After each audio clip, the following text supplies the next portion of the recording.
On July 23, 1980, Rory Cooper was in a bike accident in Germany.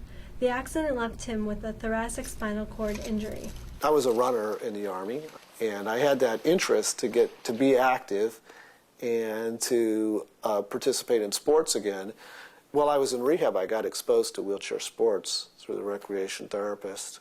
So I started working out in my 80-pound hospital-type chair, and it was frustrating. It was hard for me to get in the car while I was recovering, so a lot of times I needed assistance, and it was a struggle just to go a mile, and I was used to running marathons and racing 10Ks, and it got me interested in building better chairs. And so I started working on better chairs for myself, and then better racing chairs, and started with hand cycles and training rollers. And Dr. Cooper is now the director of the Human Engineering Research Lab, known as HURL.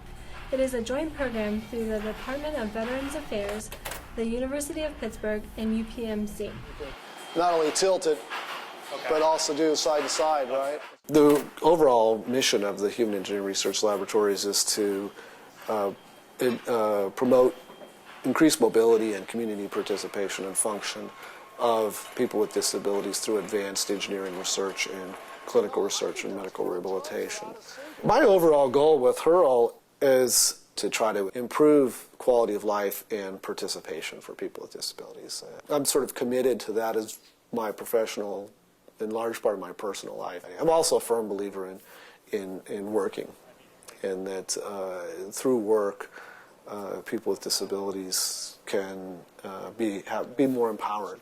Along with designing and producing wheelchair prototypes, HURL researchers develop many of the technologies used to measure how wheelchairs are utilized. This is one of our inventions we call the smart wheel. It actually replaces the wheel on a wheelchair. So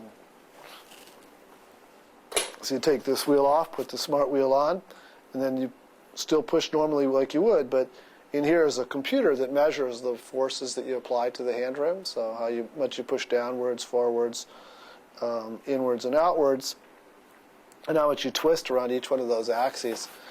And that allows us, with the the cameras on the wall, to look at the position of the arm, and from that estimate the forces at the wrist, elbow, and shoulder. It also can be used for a number of other things. It measures the speed and the acceleration of the wheel as well.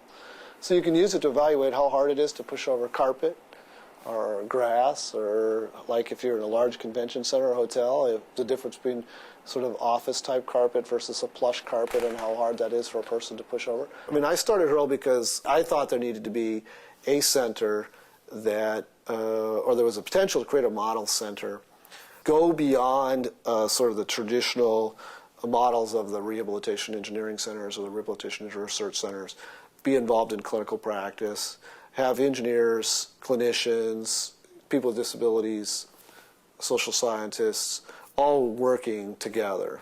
Since its inception in 1993, HURL has expanded its focus to include not only research on wheelchairs, but also prosthetic limbs.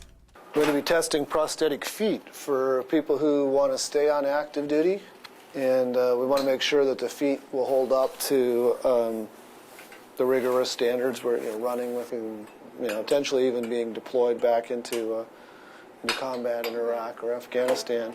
So we obviously don't want the foot to break. I consider myself very fortunate that we was able to build something up that has a positive impact on people with disabilities.